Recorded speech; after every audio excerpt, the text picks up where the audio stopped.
करायचं स्मरण. सर्व मंगल मांगल्ये शिवे सर्वार्थ साधिके शरण्य त्र्यंबके गौरी नारायणी नमोस्तुते. जय जय रघुवीर समर्थ. श्री समर्थ कृपेने आज उत्तमाचा दिवस, वार बुधवार, 10 सप्टेंबर 2025. फार उत्तमाचा दिवस, सामर्थ्याचा दिवस, संकष्टी चतुर्थी. समर्थ म्हणाले प्रत्येक दिवस हा उत्तमाचा असतो. तसंच पाहायला जर गेलो तर संकष्टी चतुर्थी ही प्रत्येक महिन्यामध्ये येत असते. दिवस येतात, दिवस निघून जातात, वेळ कोणासाठी थांबत नाही. परंतु समर्थ म्हणाले आजचा दिवस का महत्त्वाचा, कारण अनंत चतुर्दशी होऊन गेलेली आहे. गणरायाचे विसर्जन उत्तम प्रकारे झालेलं आहे. ज्याप्रमाणे गणरायाचं आगमन ते गणरायाचे विसर्जनापर्यंत आपली बघा प्रत्यक्षपणे जी सकाळ संध्याकाळ होणारी भक्ती परमेश्वराच्या चरणी पोहोचली का, तरी सुद्धा आपल्यावर संकट का ओढवतं, का प्रसंग आपल्याला पाहायला मिळतात. आपण विचार करायचो सण उत्सव असले की घरामध्ये आनंदाचं वातावरण असायचं. परंतु बघा ज्यावेळी कोणी आपल्या घरामध्ये पाहुणे आले तर आपलं घर बघा भरल्यासारखं वाटतं. परंतु ते पाहुणे जेव्हा निघून जातात ना, तेव्हा घर पूर्णपणे मोकळं, बरोबर की नाही. का असं होतं. मग तसंच ज्यावेळी गणपती बाप्पा बघा गणेशाचं आगमन ज्यावेळी प्रत्यक्षपणे झालं त्यावेळी आनंद उत्साह, बरोबर ना. परंतु ज्यावेळी गणेशाचं विसर्जन त्यावेळी आपल्या डोळ्यामध्ये पाणी नक्कीच. मग हाच भाग समर्थांनी आपल्याला आजच्या भागामध्ये का दिला. संकष्टी चतुर्थी, आपल्यामध्ये असणारं संकट, आपल्यावरती येणारे प्रसंग आणि ज्या प्रकारे विघ्न असतात ना, ती दूर कशी लोटली जातात, कशी दूर केली जातात. सांगायला जर गेलं, विघ्न ही प्रत्येक कामामध्ये, कोणताही काम ज्यावेळी आपण घेतो त्यावेळी नक्कीच विघ्न येत असतात. आपण विचार करतो अरे हे तर काम आपण उत्तम प्रकारे सुरुवात केली होती, या कामामध्ये हे व्यत्यय, हे विघ्न का आले, ही अडचण का आपल्याला भासली, का संकट ओढवलं, का प्रसंग हा घडला, अशा अनेक प्रकारचे प्रश्न असतात. मग यावर उत्तर काय. समर्थ म्हणाले कुठल्याही कार्याची सुरुवात आपण श्री गणरायाने जर केली तर येणारे विघ्न हे दूर होणारच आहेत. परंतु आपली परीक्षा नक्कीच पाहत असतात. कोण पाहत असतो तर बघा आपण केलेली भक्तीच. म्हणजेच काय, आपण अभ्यास केलेला आहे ना, हो, मग आपणच परीक्षेला जाणार आहोत ना, पेपर सोडवायला आपणच जाणार आहोत ना. मग तसंच आहे, आपण केलेले कार्य, मग त्या कार्यामध्ये आपल्यामध्ये विघ्न येणारच आहेत.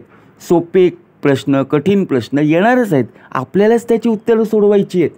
सोडवणारा सद्गुरू साक्षात आहे. फक्त काय पाहिजे, विश्वास हवा, बरोबर की नाही. म्हणून आजचा भाग दिलेला आहे संकष्टी चतुर्थीचा. ज्यावेळी आपल्या घरामध्ये सुख प्राप्त होतं, आपल्या आयुष्यामध्ये सुखाचे दिवस येतात, त्यावेळी आपण आपल्या आयुष्यात ज्यावेळी सुखाचे दिवस येत असतात त्यावेळी आपण कोणत्या व्यक्तीला सर्वात जास्त सांगत असतो. विचार करा, हा प्रश्न स्वतःच्या मनाला विचारा. ज्यावेळी सुखाचे दिवस, ऐश्वर्य संपन्न, नीती संपन्न सर्व काही प्राप्त झालेलं आहे, अशा वेळी आपण कोणत्या व्यक्तीजवळ सर्वात जास्त जवळ जात असतो. आणि ज्यावेळी दुःख येतात त्यावेळी कोणत्या व्यक्तीजवळ आपण जात असतो हे आपण पाहायचं आहे. म्हणजेच काय, सुख आलं तरी आपण प्रत्यक्षपणे दुसऱ्यांना सांगत बसणार, आणि दुःख जरी असले तरी आपण लोकांना सांगत बसणार. परंतु आयुष्य जर म्हटलं तर सुखदुःख हा प्रवास आपल्याला करायचा आहे. सुखाच्या मार्गावर आपला देह असू दे किंवा दुःखाच्या मार्गावर आपला देह असू दे, परंतु आपल्या मुखातून परमेश्वराचं स्मरण कधी जाता कामा नये. कारण का, परमेश्वराचं स्मरण जर आपण विस्मरण जर त्याचं केलं तर शेवटी आपला देह व्यर्थ आहे. का सांगितलं भाग, आपल्याला 24 तास जपा अजपा, म्हणजे आपण जसं श्वास घेत आहोत, आपण घेतो का, नाही आहे, तोच करून घेणारा आहे. मग तशीच भक्ती आपल्याकडून करून घेणारा तोच आहे. आपल्यामध्ये आपल्या कार्यामध्ये अडथळे आलेत ना, येऊ दे ना. आपला देह का आत्मविश्वास बघा गमावून बसला, अहो येऊ दे, आलेत ना अडथळे. आपल्या बाप्पांवर आपला विश्वास आहे ना, आपल्या परमेश्वरावर आपला विश्वास आहे ना, मग कशाला काळजी करायची. तरी आपण काळजी घेऊन बसत असतो. चिंता, अहो चिंता जर आपल्या मनामध्ये आली ना, संपूर्ण आपल्या शरीराची बघा परिस्थिती पूर्णपणे बिकट होते. म्हणजे काय, लोक विचारतात, अरे तू जेवतोस की नाही, कसा तू बारीक झालास, कशामुळे झाला, खाते 2-2 3-3 ताटं, परंतु सुखाने नाही आहे, चिंतेने खातोय, त्याच्या शरीराला लागत नाही आहे. समर्थांनी का भाग बघा प्रत्यक्षपणे आपल्यासाठी दिलेला आहे. चिंतेमध्ये आहे आपला देह अजून. आपलं आयुष्य आपल्याला चिंतेमध्ये नाही घालवायचा, नामस्मरणामध्ये घालवायचं आहे. बाप्पा का आपल्या घरी आला होता, विसर्जनावेळी का निघून गेला, याचं उत्तम प्रकारे आपल्याला विश्लेषण करून दिलेलं आहे. समर्थ म्हणाले, आपण बाप्पाला आणताना बरोबर घेऊन आलो की नाही, ढोल ताशांची मिरवणूक आपण बघा प्रत्यक्षपणे उत्तम प्रकारे काय केलं, आगमन केलं. काय घेऊन आला बाप्पा, काहीच नाही ना, रिकाम्या हातानेच आला ना, बरोबर की नाही. जाताना काय घेऊन गेला बाप्पा, बघितलं काहीच नाही. हार फुलं जी होती, फळं बिळं बघा प्रत्यक्ष ते निर्माल्यमध्ये ते कलशामध्ये ठेवली की नाही, फळं बरोबर आपण बाजूला काढून ठेवली, जसा आणला तसा पाण्यामध्ये काय केलं, विसर्जन केलं. समर्थ म्हणाले, आपण मूर्ती विसर्जन केली, परंतु आपलं आणि भगवंताचं जे नातं आहे ना, ते विसरता कामा नये. म्हणजेच काय, तुझा विसर न व्हावा. ही भक्ती, ही श्रद्धा असणं आणि विश्वास असणं गरजेचं आहे. परंतु आपण कोणत्या अर्थाने आपण बघा प्रत्यक्षपणे विचार करत असतो. थोडंसं कामामध्ये कार्यामध्ये अडथळे आले ना, अहो जगभराचं टेन्शन घेत असतो. समर्थ म्हणाले, का हो, चिंतेमध्ये आपला देह आहे ना, चिंतेमध्ये नका बसू. चिंता एक प्रकारे सतावते पूर्णपणे जर पाहायला गेलं. आपल्याला कोणी काय बोललं की त्या चिंतेमध्ये आपला देह असतो. आपल्याला वाटतं की हा सुखी आहे, परंतु खरं जर पाहायला गेलं, त्याच्या आयुष्य जर वाकून पाहिलं तर तो देहसुद्धा दुःखी आहे. का दुःख आहे, आपल्या चेहऱ्यामागे बघा प्रत्यक्षपणे आपला देह तरी जर पाहायला गेलो, आपण दुसऱ्यांच्या आयुष्यात वाकून पाहतो, परंतु आपण स्वतःच्या आयुष्यात कधी वाकून पाहिलं का हो. आपण किती तास, किती मिनिटं, किती वेळ बघा प्रत्यक्षपणे सुखी असतो.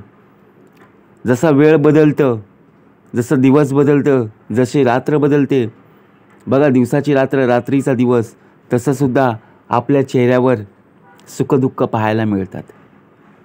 मध्ये कोणाचा फोन आला की बघा मूड ऑफ होतो, लगेच दारावरची बेल वाजली की आपला चेहरा प्रसन्न होतो. आपण बोलतो, अरे हा अचानक कसं का बदलला, याचं रूप कसं का बदललं. कारण फोनवर बोललेली व्यक्ती काय बोलली की मी वस्तू आणायचं विसरली, आपला मूड ऑफ झाला. परंतु दारावरची बेल वाजताच त्याने बघा ते दरवाजाला ते दुर्बीण असते बघा, त्यामधून पाहिलं की बाबांच्या हातामध्ये ती थैली आहे, म्हणजे वस्तू माझ्यासाठी आणलेली आहे. म्हणजेच क्षणिक असतं ना सुख आणि दुःख. मग तसंच आपल्या आयुष्यामध्ये विघ्न येतात, पण ते क्षणिक असतात. समजलं ना?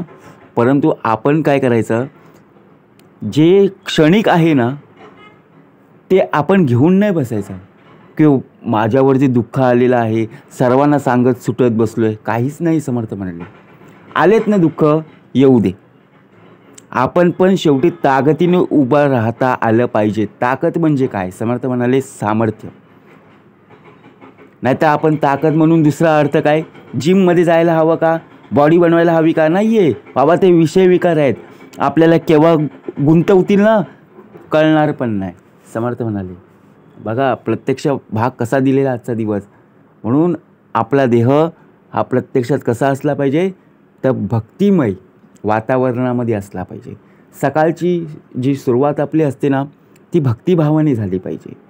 आपल्या घरामध्ये ज्या प्रकारे श्लोक, ज्या प्रकारे अभंग, भजन बघा प्रत्यक्षपणे पाहायला मिळतं, किती उत्तम असं वाटतं ना.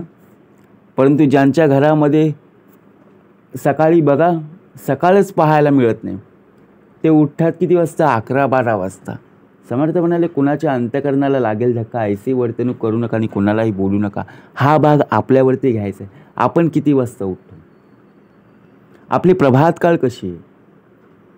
समर्थ म्हणाले, गणाधीश जो ईश सर्वा गुणांचा, मुळारंभ आरंभ तो निर्गुणांचा. नमू शारदा मूळ चत्वार वाचा, गमू पंथ आनंद या राघवाचा. ग्रंथ प्रत्यक्षपणे जर पाहायला गेलं तर वाचता आला पाहिजे. नुसता वाचून उपयोगाचं नाही आहे, तर त्या ग्रंथामध्ये काय लिहिलं आहे, त्यातून काय बोध घ्यावा हे पाहिलं पाहिजे. तसा आपला देह घडला पाहिजे, बिघडता कामा नये. बरोबर की नाही? म्हणून प्रत्यक्षात भाग आजचा दिलेला आहे. श्रावणाची भक्ती आहे, उत्तमाचा दिवस आहे. जशी संकष्टी चतुर्थी प्रत्येक महिन्याला येत असते, आपल्या घरामध्ये बघा प्रत्यक्षपणे महिला वर्ग उपवास करत असतात. बरोबर की नाही? उत्तम प्रकारे पूजा विधी करत असतात. का? कारण भाग उत्तमाचा आहे ना, दिवस उत्तमाचा आहे. आपल्यामध्ये सुद्धा भक्ती बघा प्रत्यक्षपणे आपल्या सकाळ संध्याकाळ जसं आपलं दैनंदिन जीवन असतं ना, जसं आपण कामाचं नियोजन करत असतो ना, तसंच आपल्याला सुद्धा सकाळ संध्याकाळ देवाची उपासना, देवाची भक्ती आपल्याला करता आली पाहिजे. येणारे विघ्न जरी आले ना तरी येऊ दे, त्या विघ्नांना दूर करण्यासाठी याच सामर्थ्याची जोड हवी. समर्थ म्हणाले, दुसरं बाकी काही नाही आहे. याचं उत्तम भाग, ह्याचं उत्तम उत्तर हेच आहे. किती येऊ दे प्रश्न, त्याची उत्तरं आपल्याला परमेश्वरच प्राप्त करून देणार आहे. कारण आपला जो नरदेह आहे तो प्रत्यक्षपणे भगवंताचा आहे. मग भगवंतासमोर कुठलाही प्रश्न आणि त्या प्रश्नांचं उत्तर नाही असं नाही आहेच ना. प्रत्येक प्रश्नाचं उत्तर त्याच्याकडेच आहे ना. आपल्याला जे काय हवं ते परमेश्वराजवळच मागतो ना, तोच पुरवठा करत आहे ना. मग आपल्याला चोच दिलेली आहे. मग शेवटी आपल्याला बघा जशी भूक लागतं तशी त्याने दाण्याची सोय करून ठेवलेली आहे ना. मग करता करविता तो आहे. मग तो असताना आपल्याला कसली चिंता हो. म्हणून ज्याच्या दृष्टी खालून गेले ऐसे काहीच नाही उरले. जे काही मागायचं आहे ते नक्कीच उत्तम प्रकारे आपल्याला मागता यायला पाहिजे. म्हणून संकष्टी चतुर्थीचा भाग आहे. उत्तमाचं श्रवण आपण केलेलं आहे आणि श्रवणातून नुसतं ऐकलं म्हणून उपयोगाचं नाही, ते ऐकलं, कळलं आणि मग वळलं. म्हणजेच काय, श्रवण, श्रवणातून मनन आणि मननातून निजध्यास म्हणजे ज्ञान वैराग्य सिद्धार्थे. सद्गुरु पादो दकम पिबेत. जय जय रघुवीर समर्थ.